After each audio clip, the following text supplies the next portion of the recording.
Good evening, everyone, and welcome to the next call of Body Whispering Book Club. Uh, Today, we are coming to one of the conclusive chapters of the book. This is the third last chapter. We did it in three parts. This book was divided into three parts, and we were on the third part where we were doing how we can be healing the bodies with our presence, with the questions that we ask, and with the chaos that we can create in people's bodies. Like getting out of order the judgment and being in question, creating chaos, and being that catalyst of change. And today we are going to do chapter 10, which is bringing it all together. So, seeing, perceiving, and then this was healing. So, bringing it all together, practicing from presence. So, are you all with me? Are you all present with me? Are you all willing to be present with your own life, with your clients, with whatever is going on around you, perceiving every awareness that the universe is presenting to you? Before we venture further, let's take a moment to look at some of the awareness and choices that may have opened up to you so far. Please note, this is not a checklist to judge yourself against. It is more like a list of possibilities. So I'm sure all of you have been practicing some tools, you have been listening to some awareness, some whispers that your bodies are giving you so far, and you might be missing out on some. So this is not an exam where we are judging how well you are doing. It's just a reminder. Like getting present to what else is possible, what more possibilities await us out there,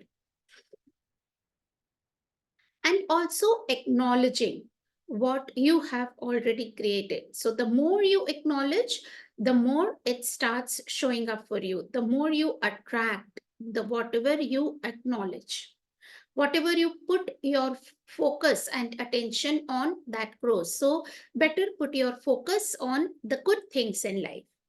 You may be developing a communion with your body, learning to ask what is required, and understanding that it has unique capacities as a psychic receiver. You might have lifted the veil on judgment, come to realize how destructive it is, and started to choose something far greater, to be with your own body and others from a state of allowance. You could be understanding more and more that your gift as a healer is to introduce choice into people's worlds, and your new awarenesses around chaos and being in the question are guiding you on how you can do this. In this coming chapter, we'll build on some of the above by going a little deeper into how you be with your clients, as well as how to introduce more chaos into your sessions. And we will look at how to tap further into your body's natural and oh so useful capacities as a psychic receiver. So close your eyes, touch your heart or any other part of your body. Get present to your body and acknowledge all the changes in the last 5 weeks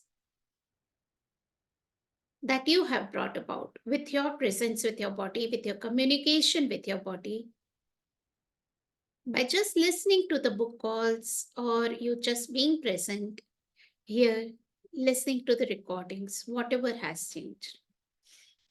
Be more in gratitude of your body, of you as the being, and the communion that you have committed to develop with your body. And when you are ready, open your eyes. And then, once you have learned how to be with you and your body, then you can actually build the muscle of being with your clients. How are you doing with the idea of stepping into a space of being? If you have been working in this way for a while, you might be totally at ease with it, or it might seem a little vague or out of reach. It may also push your buttons if you see yourself as a problem solver or someone who likes to do. Please know that creating a space of being with your clients is still very much an active way of initiating change. And in fact, it is one of the most effective methods I know. Being with a client is kind of like the bedrock or undercurrent of how you practice as a body whisperer. Even just thinking of that word whisperer, you get a sense of the gentle and easy nature of your gift and the peace you can operate from. While it is true that your sessions and the work you can do can get powerful and intense, it's your capacity to let go of judgment and just be with the people you work on that allows you to do your thing and create incredible change. So, the capacity, the potency that you have as a being is to be with people, being in no judgment of them, having total allowance of your choices, and just asking questions, instilling that chaos that creates tsunami of changes. It doesn't require force, it doesn't require pressure. Yeah, it requires some action, some doing, but it happens with like feather touch. It's easy, it's gentle, it's light. It might be, it can be intense, but it is not forceful. Perhaps the easiest way for me to tell you how I be with a client is to just tell you as much as I can now in words on paper, and you can see if it opens something up for you. Here's how I put it back. Your gift is to be with your clients with no judgment, from a place of total caring, and to see the brilliance and beauty of them. Be there as a space of being that is totally vulnerable. Be willing to walk through any of the trials and travails they have had or are having. Be a source for a greater possibility and support and nurture them to recognize that they have the power to choose. So when we are working with clients, most of the times they are in so much of a mess that they have forgotten that their own greatness and the potency that be.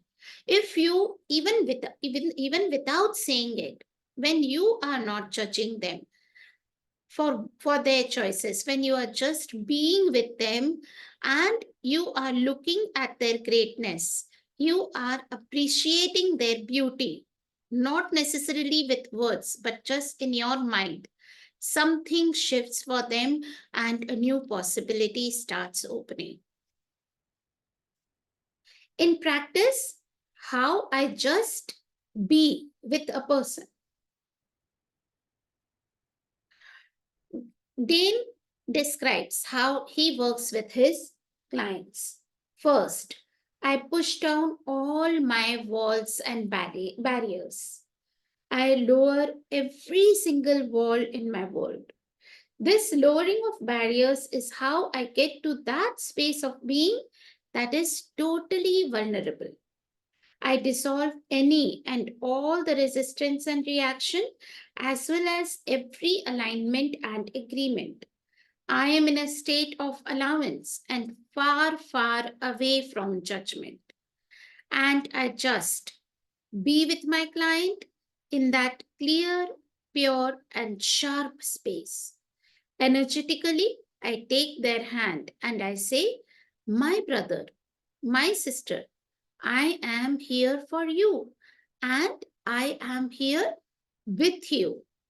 Whatever happens, I am with you through this. And I just be with them and be with them and be with them. I perceive what's going on in their world while knowing that whatever I pick up there is not mine. I perceive it and I don't feel it. I don't take it on. In that way, as close as I am to them, you could say there is a modicum of distance too. And it is the distance that allows you to perceive from a more neutral space, which is where your power lies. So you be with the client, you hold your hands, you tell them that you are there with them, for them in this journey of healing that they have undertaken. But then you don't have to take on their pain, you don't have to feel it, you just perceive it as an observer from a distance, so that you don't get into that trauma yourself. Don't like delve into their messed up space, their crap. Only if you are out of that mess and the cesspool that they are in, you can pull them out of it. If you also dive into it, how are you going to save them? How are you, save is not the right word, how are you going to pull them out of it? So you maintain that a little distance so that you can observe them and still you are with them. You function like a fair witness, an impartial observer, and your strength comes from the fact that you are choosing not to get involved in whatever is going on for your client. That gives you the power to be what you perceive. You are there, you are tuned in, and you know and understand what is going on there in their world. But you are not taking it as yours, and you are not in a superior position of, I will heal you. You take your client by the hand energetically, and together you move forward. Think of a time when you would have appreciated this level of side by side companionship. I know there were times in my past when the care and presence of someone who would be there for me without judgment would have been life changing, or it could have been life changing. Probably you already had someone by your side, a like true friend or a companion who was there with you, and you can tap into that energy now. Being with your client in this way communicates that you are prepared to walk through anything with them: pain, fear, doubt, demons. You know that together you can get through this. Alone, maybe not. Together, it is possible. And you be with them. You don't flinch. You know you are not wrong. And you know whatever you are perceiving is not yours. You have their back, and even if you doubt you can help them, you choose to try. I'll read that again. You have their back, and even if you doubt that you can help them, you choose to try. Still, you be with them. You might be doubtful. You may think that you don't have the skills or they are not receiving, whatever it is, but you still don't let go of them. Suddenly, that thing that troubled them, the thing that looked so terrible and vicious, the thing that they were sure would be the death of them, it dissolves. Together, you have walked through the world filled with the demons of what they couldn't do and couldn't be. Together, by being present, by not buying their demons and pain as yours, by seeing the person as the gift that they are, you have started dissolving All of it. Beautiful, isn't it? And how many of us wish if we had someone by our sides when we are in trouble, when we are in that messed up space? Yes, true that. What if you could be that space for others?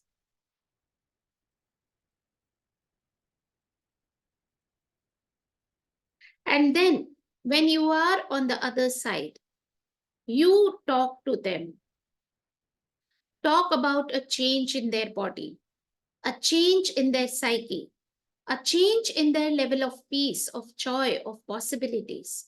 You talk about a change in what they know they can accomplish in the world now.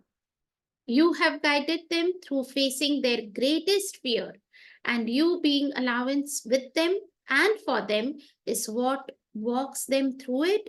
And now they know their greatest fear can never destroy, kill, or limit them in any way. You just empowered them to have a different reality. Isn't that amazing? Isn't that why you are here as a body whisperer? Again, something more about chaos. Chaos in practice. Any questions before we move forward? All good? All are there? All are with me on this and ready to like uh, dive into chaos. Yes? Chaos is that infinite, constant movement of energy. It is pure consciousness in motion. And what is order? Order is the solidity of energy, the solidity of any point of view that appears unchangeable and results in pain, stiffness, and disease. Gratefully, we now have the liberating awareness that chaos has the capacity to change those ordered, fixed, or stuck points of view and free our clients and us from pain and limitation. You know you are that brilliant, right? Everything that doesn't allow you to know that you have that awareness, that you have that consciousness, that you have that possibility, and that you have that level of brilliance that you will allow, that will allow you to not have to buy somebody's fixed point of view about what's going on. Because remember, a fixed point of view is an ordered point of view. Everything that doesn't allow you to have the awareness that you don't have to buy their fixed point of view, that you can actually go to a point of view of chaos, which is how can I change this with most ease? Will you destroy and uncreate it, please? Yes? Right and wrong, good and bad, pot and pop, all nine shorts, boys, bobats, and peons. How do we introduce chaos to those ordered systems? By asking questions. When you ask a question, you introduce a series of different possibilities into an ordered reality. Even in what might seem like the small act of starting your session with an open question to seek congruency, you are introducing a little chaos right away. When working on a client, you might ask yourself, what chaos can my body and I be to change this in their body and their reality? So, when you start a session, you can ask this question to yourself: what chaos my body and I be to change this in their body and their reality? And another question, great question, that's one of my favorites: what are the infinite possibilities for this session?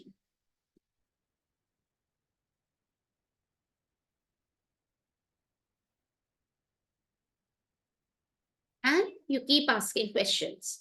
You be with them in such a way that they start to get an awareness of what they have chosen. They get the awareness that they have chosen it for a particular result. You be there with them in such a way that they get the awareness that there might be a different choice available to them. As you be with them, you communicate this. You don't have to carry that heavy load of order around with you anymore. So you might say it aloud or you might say it silently. You telepathically communicate it to your client that they don't have to carry this load of ordered points of views with them anymore. And once they acknowledge that, you ask, what would be a chaotic possibility that might bring something different into your world? So, this is how you introduce chaos by asking questions.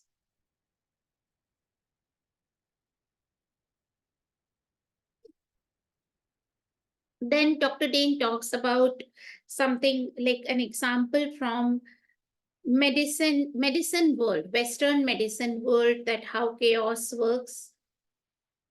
I'm not reading that. I'm jumping on to like more. I will be covering more about how you can be with your clients or with your family members, even if you are not a professional practitioner or a healer, but even when you are with your children, with your family members, with your pets, with your staff, with your team members, with your business partners, how you can be with them and how can you can communicate with them, that would create more possibilities and like have giving them that healing, nurturing, caring energies. Conversations with terminal patients. So this is like very, very powerful, very like empowering conversation that this Dr. Dane has shared in this book. I would like to take a moment to talk about cancer. So we might have a friend or a client or a family member who is suffering from a terminally ill disease. How do you talk to them? When you are on the front line of working with illness, it comes up a lot and it can be really intense, especially when the person when you are working on has been given a terminal diagnosis. These cases can seem difficult to navigate because they tap into your natural caring nature and your desire to help those bodies who are in pain. Terminal diagnoses are rocky terrain for the body whisperer, which is exactly the reason why I want to have this conversation. First, I have to say, please don't promise a client that you can heal their disease. In fact, in access consciousness, all the practitioners are like they are instructed never to call themselves a healer. They are not healers, they are facilitators of change.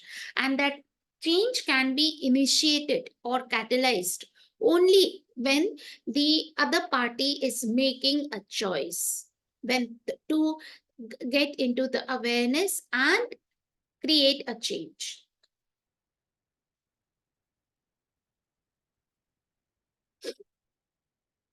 If you would like to offer some words, you can say, you may be able to create a change that allows different choices to become available to them. And please, please don't tell them, don't ask them to get off their medical treatments.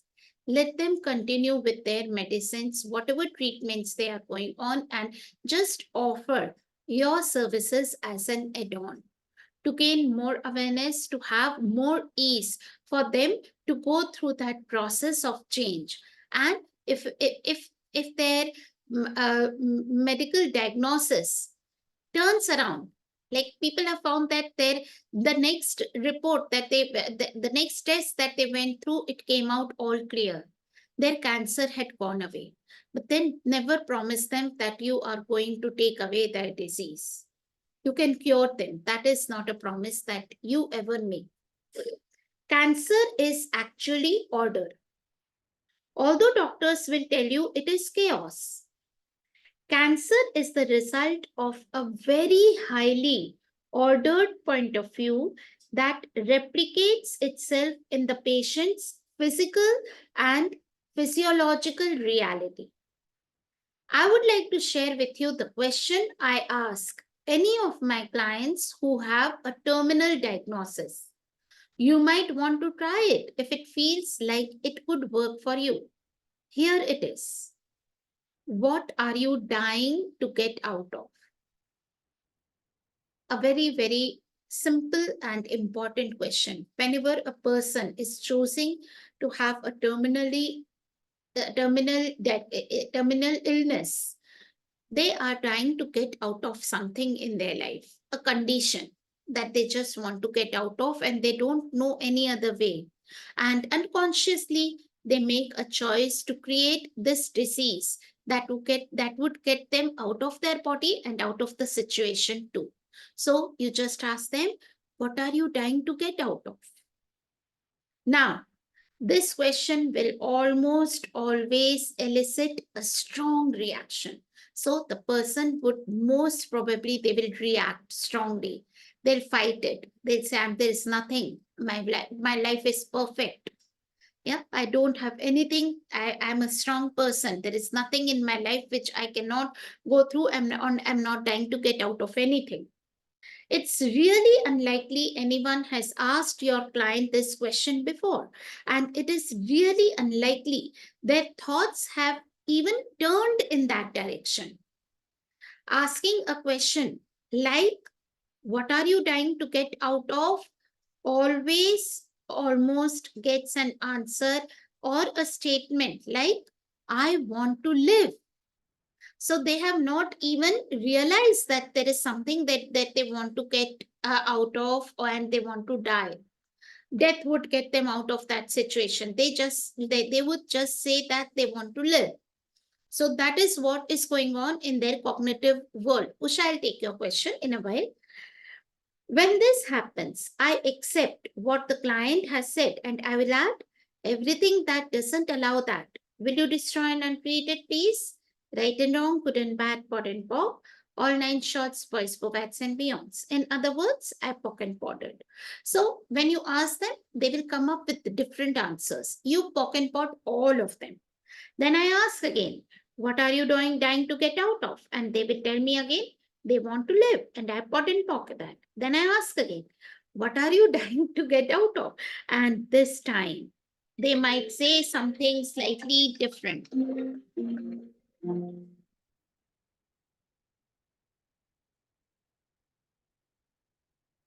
And I pocket pot that. Perhaps 5, 10, 15, 25 layers later, something will happen.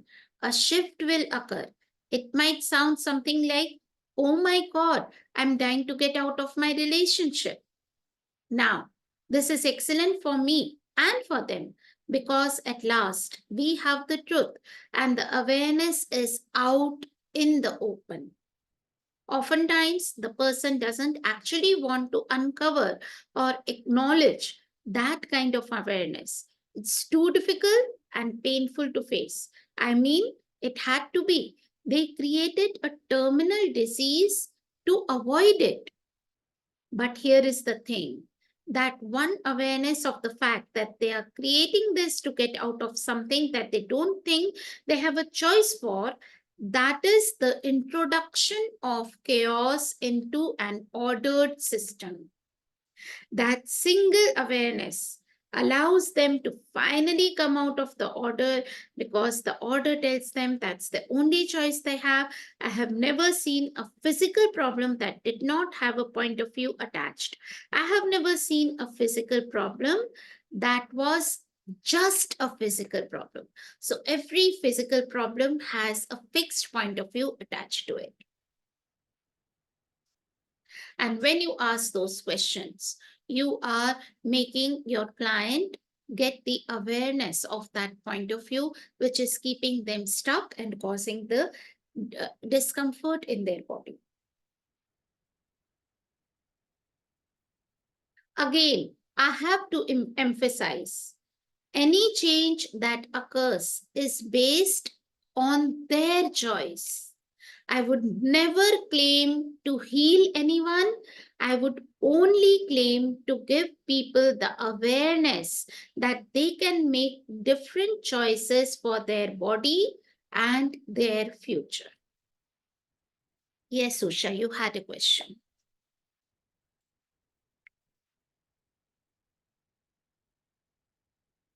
Usha, do you want to ask a Yeah. question? Please unmute yourself. Yeah. Yeah, I want to ask the question like it is not by telling them a problem will dissipate, but it is just by, I mean, how to talk to them regarding, yeah, we are not the healer. Everything is, I mean, That's exactly what you he said. Let me. He even gave you the words. You can say you may be able to create a change that allows different choices to become available to them. okay, thank you. So And then one more. some change will be created. You will get some awareness that will open up new possibilities which you have not considered yet, which you have not been presented to yet. You might get to know in future, like how I tell them that you might get to know a treatment which you were not aware of till now. You might get in contact with a doctor who has a different, like some different like approach to that you are going through, and that might help you. So you don't know what's going to open up, but just it's something like this is just to like remove the blockages and open up new possibilities for you. Another thing that I personally tell them that I'm not going to heal you. I'm just going to facilitate your healing capacities. Everybody has the capacity to heal itself. We have an ability, like inherent ability to heal ourselves. Self healing is an ability that we have, and the sessions that I'll give you would open up to your own self healing capacities. I'm not the healer, you will heal yourself. Okay, thank you. And one more is about the chaos. Chaos, if you say the chaos or it is in my mind, chaos is so chaotic.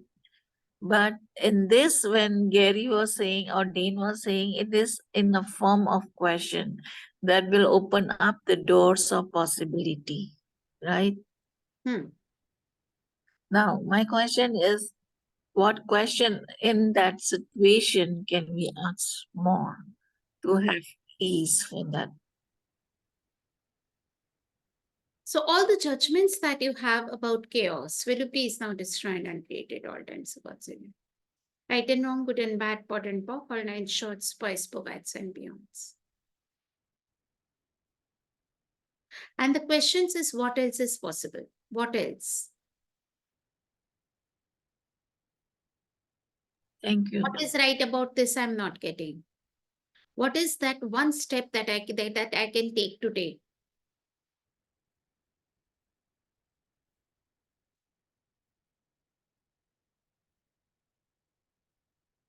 As a humanoid, there would be 20, 25, hundreds of things going on in your mind at the same time.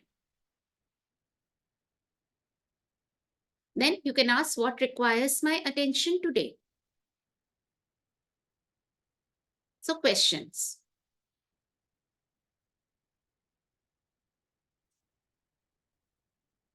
Is it now for or is it for the future? So this was covered at length in the previous chapter, Susha. So probably you might want to go back and listen to the recordings. This was covered. A series of questions that you can ask yourself in those, like to be with yourself, not to get overwhelmed. And is it for now or for the future? So there are different, like depending on the situation you can have different questions.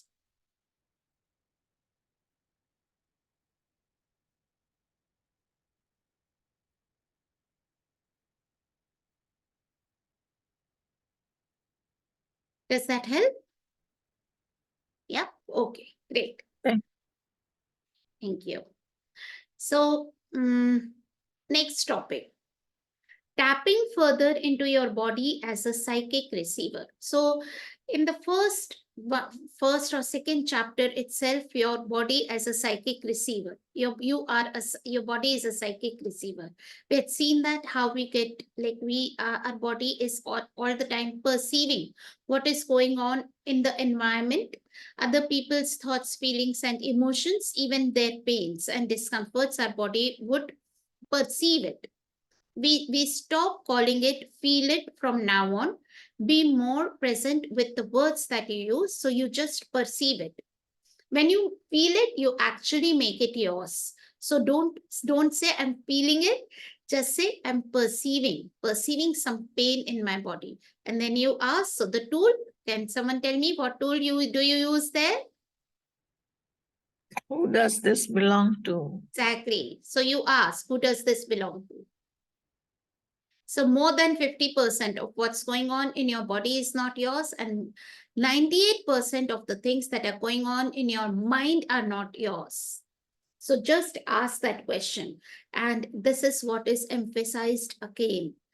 And this is like that time, in that when we saw it earlier, it was from the point of view, you as a practitioner, as a body whisperer, how you don't fall into that trap of taking away people's pains into your own body and start suffering from it. Yeah. And now it is this tool, how you can introduce this tool to your clients. You tell them how to use it. Yeah. So you are on the other side right now, as a facilitator of consciousness, as a practitioner, as someone who is introducing that chaos into their world. How you tell them about this tool.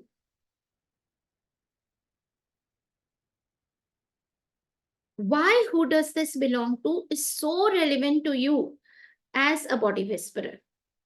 Acknowledging that the body takes on the pain and suffering of others is a huge game changer for anyone working on people's bodies. So if you are a body worker, this is the first go-to tool. The most, like most of the times, like people's, like more than 50% of the problems would just go away using this tool. How many healers across the planet have access to this kind of awareness? And if they do, how many have the tools to go further and actually do something about it? There are a few things to consider here. Who does this belong to is an awareness you can share with your clients, so they can use it on themselves if they choose. So when someone comes to me for a session, there are two things that I invariably, in the first session itself, I give them: access mantra and this tool, who does this belong to.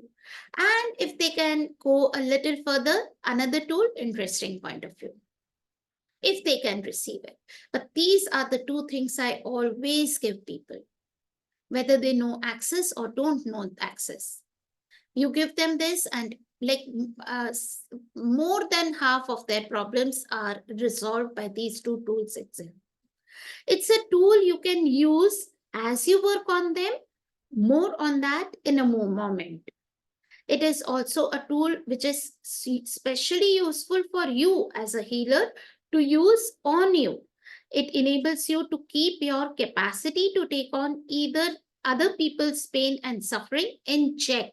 So while you are working with people, you don't like start buying their shit and creating that relationship issues or money issues or problem with your body's pains in your life. You don't want to bring that home, right? So you keep using it so that you don't, and then you don't have to put yourself in a psychic shield. You don't have to protect yourself from negative energies. You just use who does this belong to and be assured that it remains, you are just perceiving it, it's their problem, you are helping them change it. What do I mean by that last point? As a healer, practicing or not, your body is continuously trying to heal the bodies around it. So it stands to reason that your body has been taking on a lot of stuff from other people for a lot of years. If you are frequently exposed to the energies of pain and suffering on a daily basis, you might have been taking some of that on without even realizing it. As a healer, you are actually aware of the energies of what your clients present and you feel it in your own body. To help you with that, I would like to share a really useful clearing for all of you who work with other people's bodies, and it is one I suggest you run every day. So if you are working with clients, this is the clearing that Dr. Dane has suggested that you use every day on your body. How many of your clients' problems have you logged into your body as a way of trying to heal it and take it away? Who does this belong to? Everything you did to buy it as yours, everything you did to lock it into your body as yours, and everything that doesn't allow you to let it go and recognize that they won't take it back. You have already taken it away. Will you destroy and uncreate it, please? Yes, right and wrong, good and bad, pot and pock, all nine shorts, boys, bobads, and beyonds. Once more, how many of your clients' problems have you locked into your body as a way of trying to heal it and take it away? Who does this belong to? Everything you did to buy it as yours, everything you did to lock it into your body as yours, and everything that doesn't allow you to let it go and recognize they won't take it back, you have already taken it away. Will you destroy and uncreate it, please? Right and wrong, good and bad, pot and pock, all nine shorts, boys, bobads, and beyonds. You could say that your capacity to take on pain and heal it is both a gift and a curse. But it only becomes a curse if you don't acknowledge that it can happen, or if you don't want to believe it can happen, or if it is too weird for you that that can happen, or if you are not willing to use this tool with your clients. So, are you willing to use it? Yeah. Ma'am, can we have this clearing posted on the group? Sure, Seema. It's on 62% on the Kindle. Okay. So, even you can share it if you have it on the Kindle. This Yeah, I'll just go to that page. works. Yeah. Yeah. Using now, so this was when you use it when you are working with clients using this tool, who does this belong to, for yourself, so you don't take on other people's pains and like it be at the effect of it. Now, using who does this belong to with your clients, there are several ways you can use this question when working on someone's body.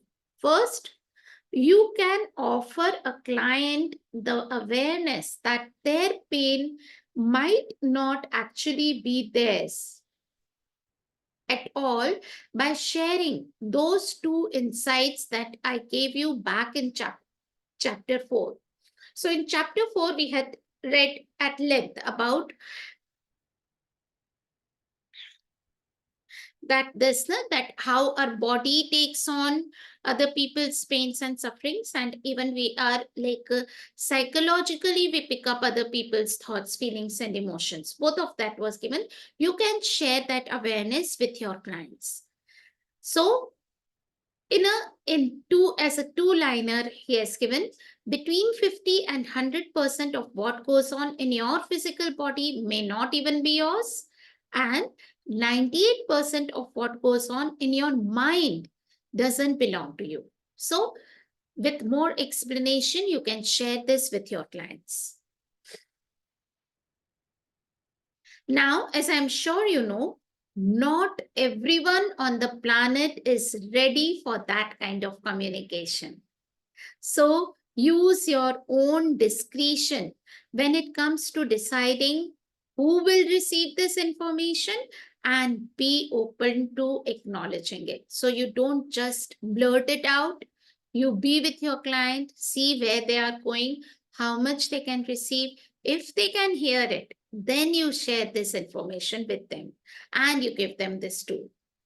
A really simple way of introducing it in a session is just by asking this question: who does this shoulder pain belong to? So if someone comes to you with a shoulder pain, you just ask them, who does this shoulder pain belong to? Or who does this sadness belong to? Then see how your client responds and then watch. Become an interesting point of view. Don't always like क्या बोलेंगे कैसे react करेंगे, नहीं, चुपचाप सुनो. Like fork those questions and then be willing to shut up and listen. True, you might receive a confused look, and you can choose to go along with that if it suits the situation. Maybe saying, well, I have been reading this weird book, and it said that somewhere between 50 and 100% of what goes on in our bodies actually doesn't belong to us. And we can actually take things on from other people. How interesting is that? Would you like to just play with the possibility of it and see where it takes us? So you be an invitation. You subtly tell them that you have read this somewhere. This is an information that you have got. Would you like to play with it? Would you just like to peep into your world and see where if this is somewhere like in sync with what's going on in your life? If you have already chosen to use this tool on your body, you could also share how it has worked for you. Share your own experience of this tool and relate any changes you have noticed as a result. Your principal aim is just to offer them the awareness. If they accept it, you might find they suddenly understand where their pain is coming from. And if that happens, you can say everything you did to lock that into your body, everything you did to take it on as yours or buy it as yours when it wasn't. Will you let that go now, please? When they say yes, you can run the clearing statement out loud or under your breath or silently. It's up to you.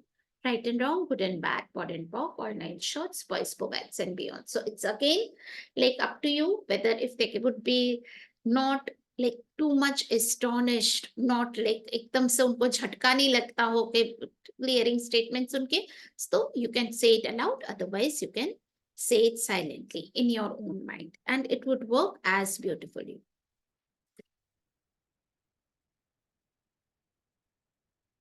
Does it make sense? Now, another way of using this tool. In practice, who does this belong to?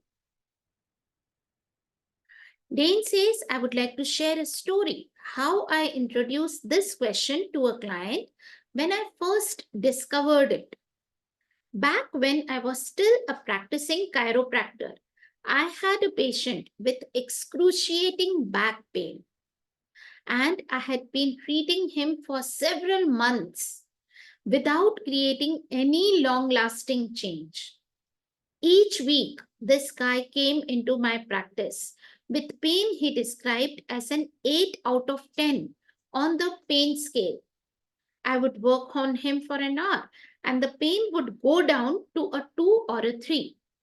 But he would always come back the following week with the pain back to an end. So after the session, immediately after the session, the pain would go down. But after a week, again he would recreate the pain and again come back saying that it's so there was no long term solution that or treatment that he was able to offer.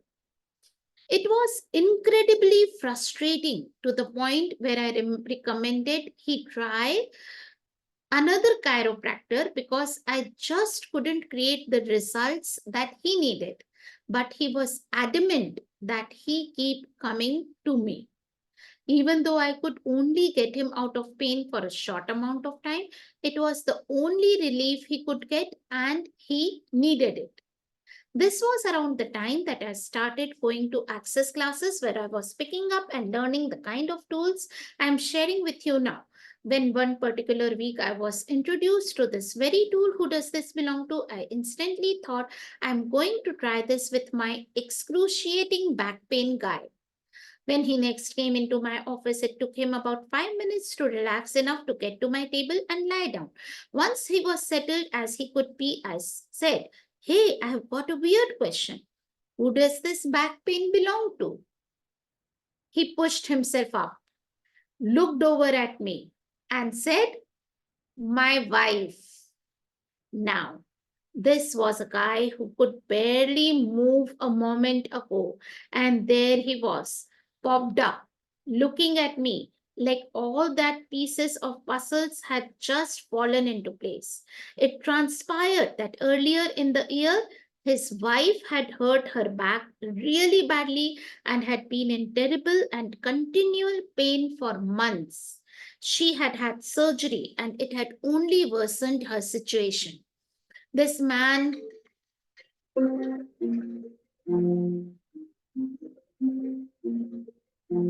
This man had seen what his wife was going through, and his caring for her was so great that he had thought to himself, "I'll do anything to take this man pain away from the woman I love so much." His body was listening beautifully and it took note. And within 2 weeks, his wife's pain started to decrease. And 4 weeks after that, he started having back pain, which worsened and worsened and no doctor could find the cause. Once he had relayed this to me, I told him about the new awareness I had just got that week. Our bodies will try to heal each other if they can, and we have the capacity to take pain away from people and lock it into our own body as a means of healing them.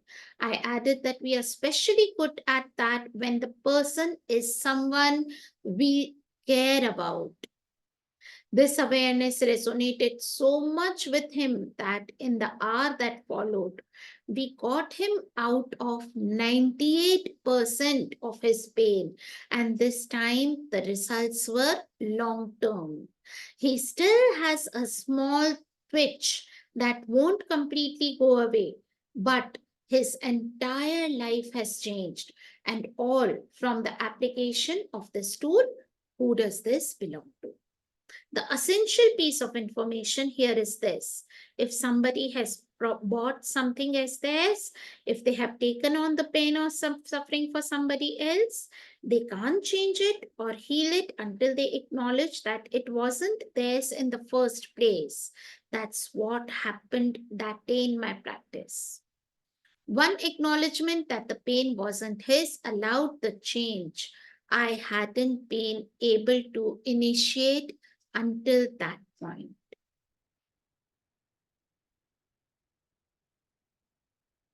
I have to say, I still get animated about this tool because it plays such a fundamental part in creating change for people that other techniques haven't been able to create. My friend, with this one awareness, you are on the road to having success in your practice that you never thought was possible. More than that, this tool enables you to deepen and expand the communion you are developing with your own body and allows you to access possibilities beyond the limitations of this reality. Ready for more?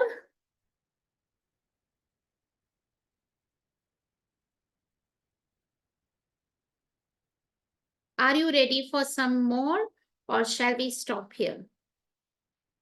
Ready for more. Yes, yes, ready. Is everyone ready for some more awareness, some more tools with the bodies and pains? Yes? Yes, why not? Yes. So a new kind of body language. As we have seen, when we are out of touch with our body and unable to recognize the energetic language it wants to communicate with, and when we are subject to the judgments of others and buying into them ourselves, our bodies have to get our attention in the only way they can, with pain, stiffness, and disease. So, with pain, stiffness, and disease, the body is actually crying out to us to listen to it, get present to it, communicate with it, just to communicate whatever awareness we are not listening to. I would like to offer you some really practical perspectives on interpreting your body's alternative methods of communicating, a kind of new body language, if you will.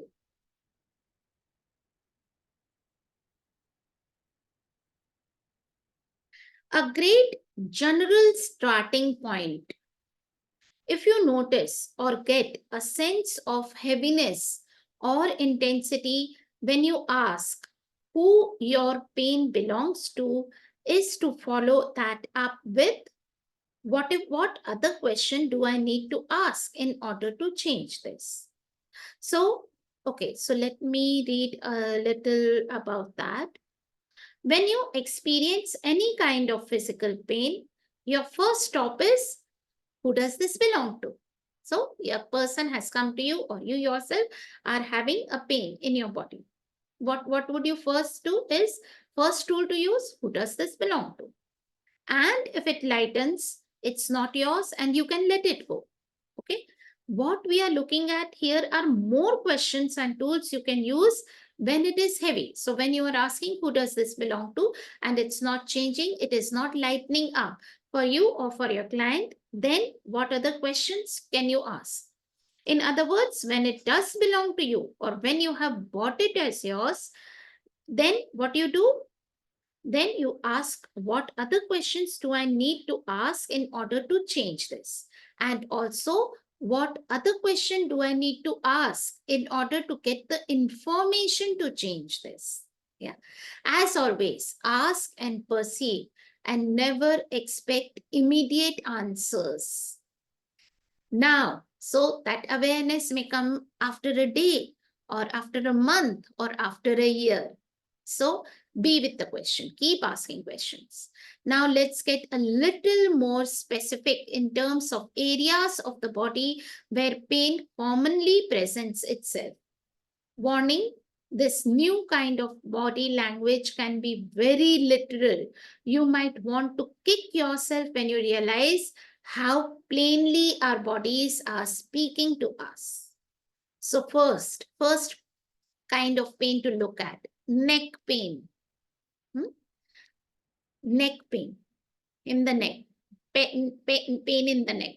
Many people complain. You would get a lot of people who have pain in their neck, shoulder, in their backs, yeah, tailbone, or in their spines.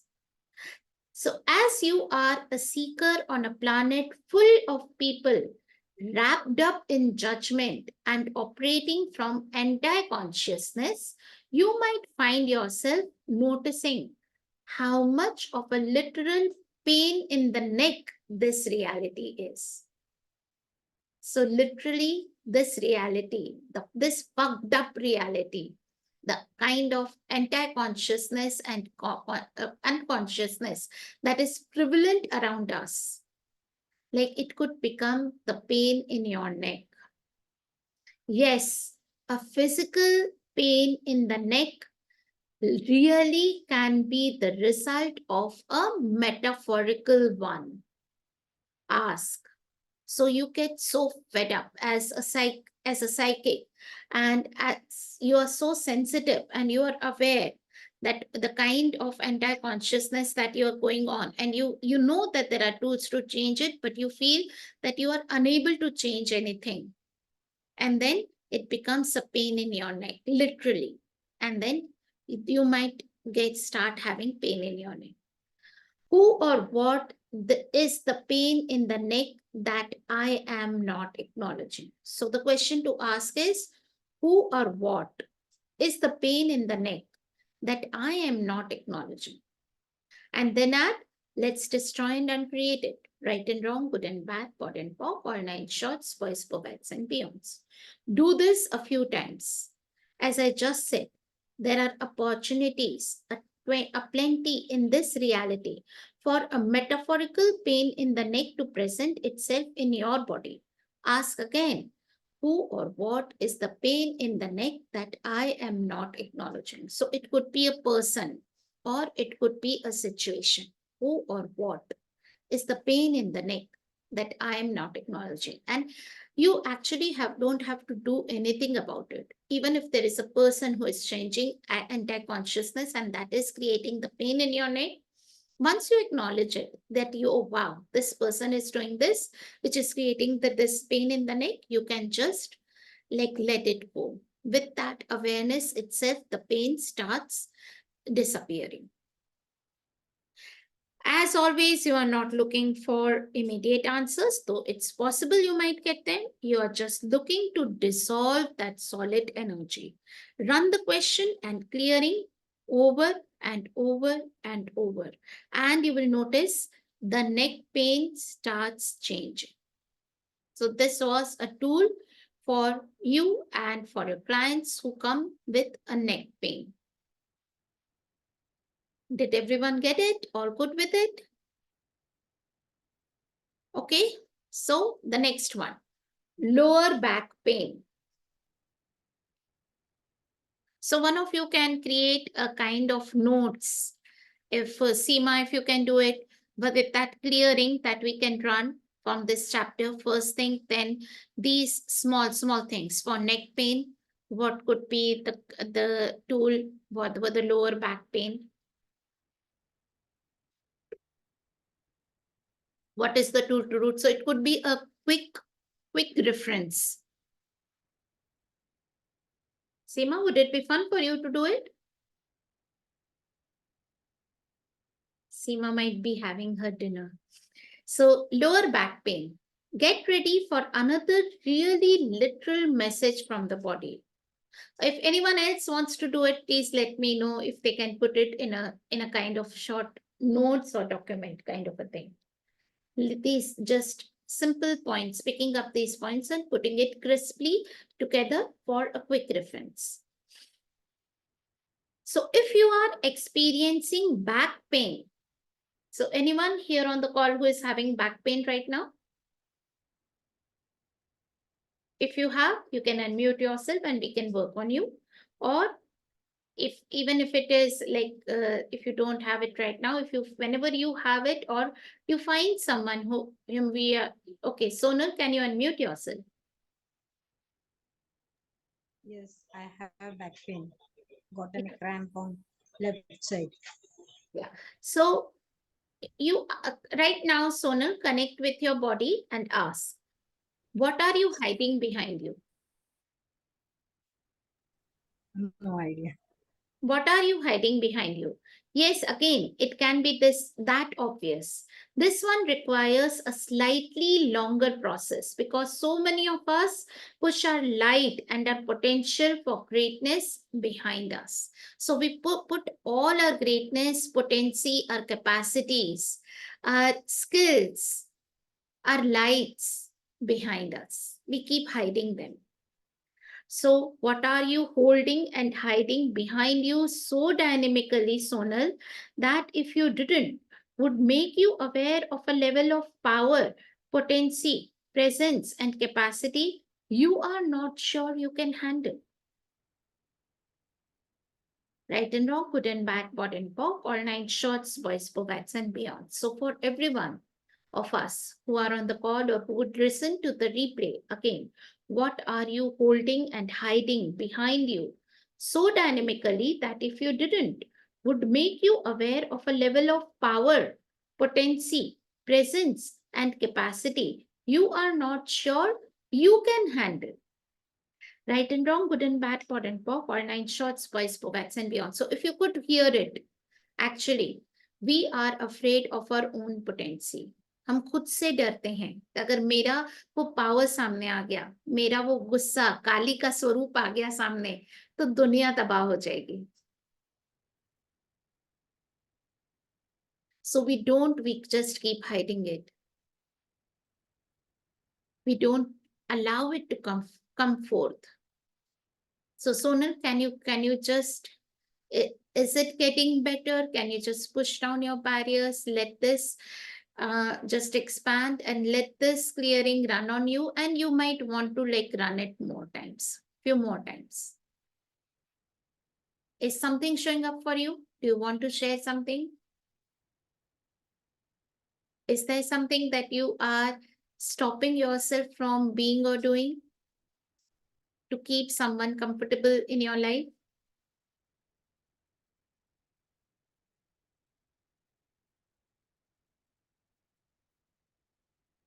Okay, probably Sonal doesn't want to talk about it. So this is a really wonderful process for allowing you to get access to more of what makes you so amazing and unique, but that you were maybe afraid to really acknowledge.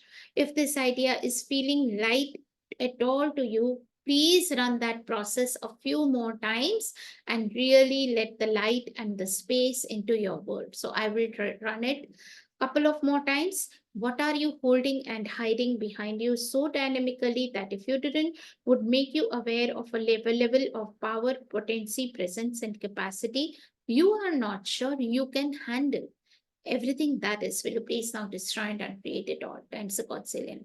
Right and wrong, good and bad, pot and pock, all nine shorts, boys, bobats, and beyonds.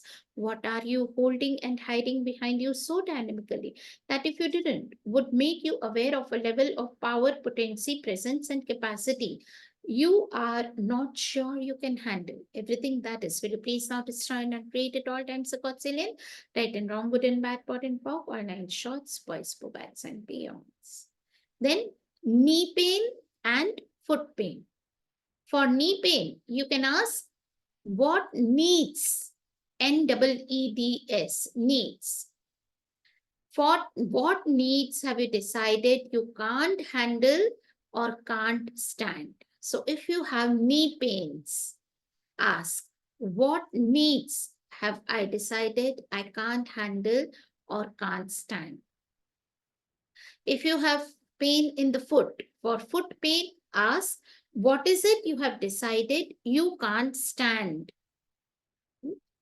What is it that I have decided I can't stand? And these are the questions you can even ask your clients when you are talking to them and as they are telling you what all kinds of pains they have in their bodies. Again, it's all quite obvious. Almost too obvious or too easy. Follow up both these questions with as many pod and pocs as you require to get the energy to change. If so, is okay.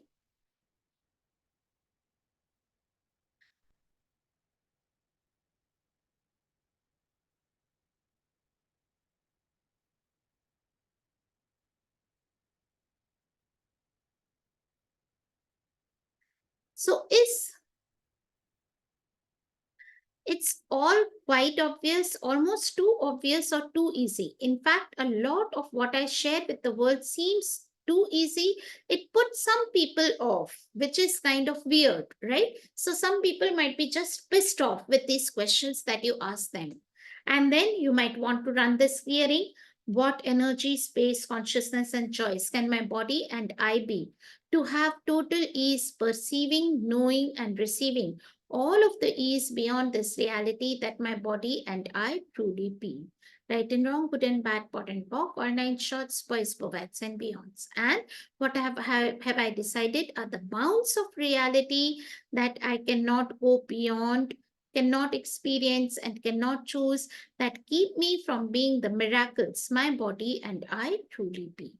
Right and wrong, good and bad, pot and pock, or nine shorts, boys, bovettes, and beyonds. So one more on pain, and then we'll stop for the day. An ache, pain, or ailment on the left side of the body. So this is with the sides. If the left side of the body is having a pain or a discomfort or a heaviness or an ailment like a paralysis, paralytic attack which has affected left side of the body. For anything you experience on the left side of the body, ask, what are you trying to make right that isn't? The question to ask is, what are you trying to make right that isn't?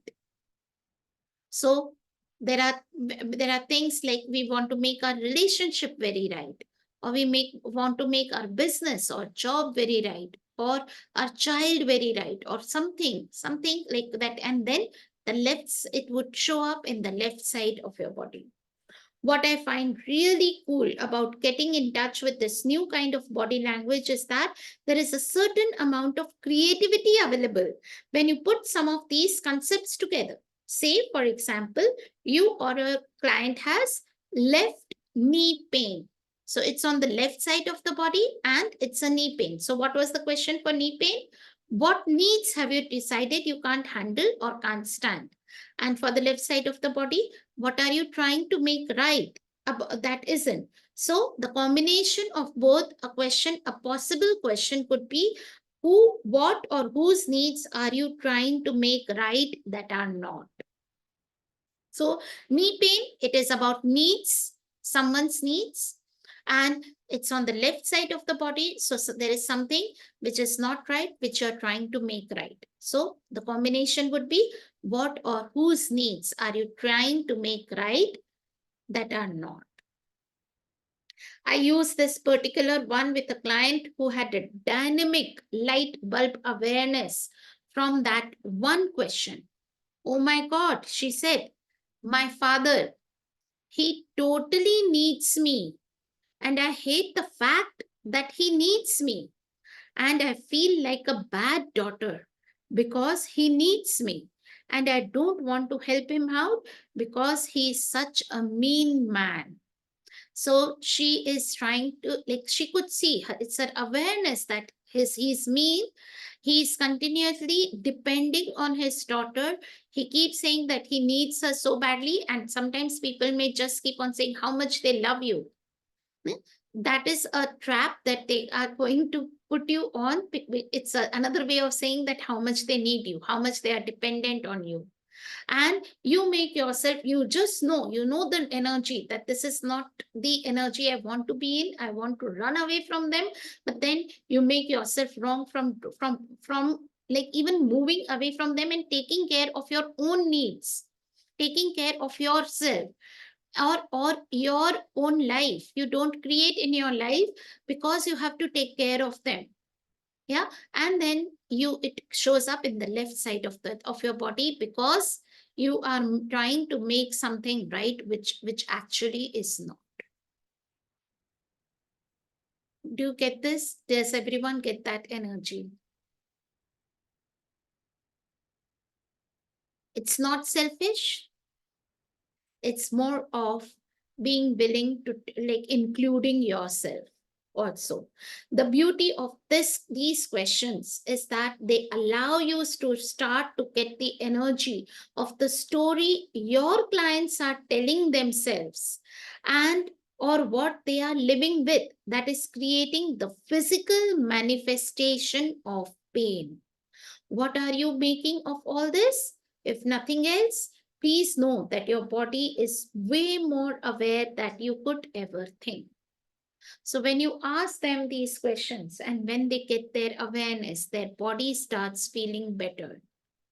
Those pains start getting like dissipate. The further we go with this, the more we realize that people actually know what they are doing when they create their bodies. They know what they are doing when they create their lives. And the symptoms that people come to us with are truly that. They are symptoms. So these are all the pains are the symptoms of what is actually going on in their life. The bodily pains. They are aware of something that is going on that they need to change in order to be truly present as them. It's really that simple. So I'll stop here. It's 20 minutes past 9.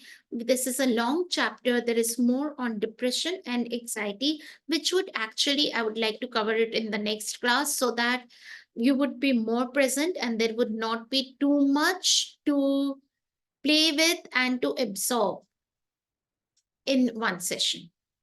So we'll stop here, and I would invite you to play with all these tools and questions. They are phenomenal.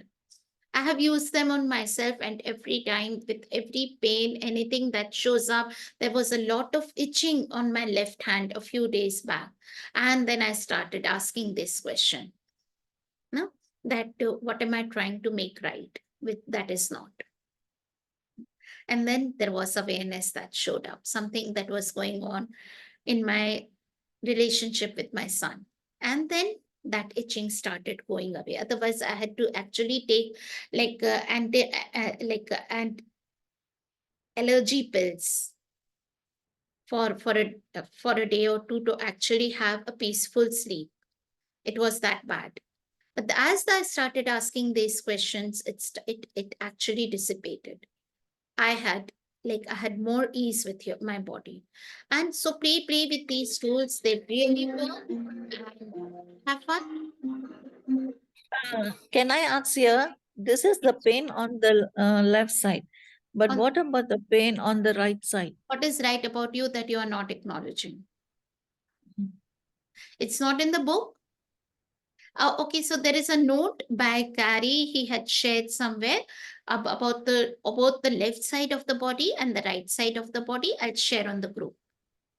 For Okay, you thank you. and on that body whispering book club book group, I'll share it there so you can read that. But if the right side, there is something right which you have not acknowledged. With the left side, there is something wrong which you are making right. There is some anti-consciousness which you are just forcing it to look like right.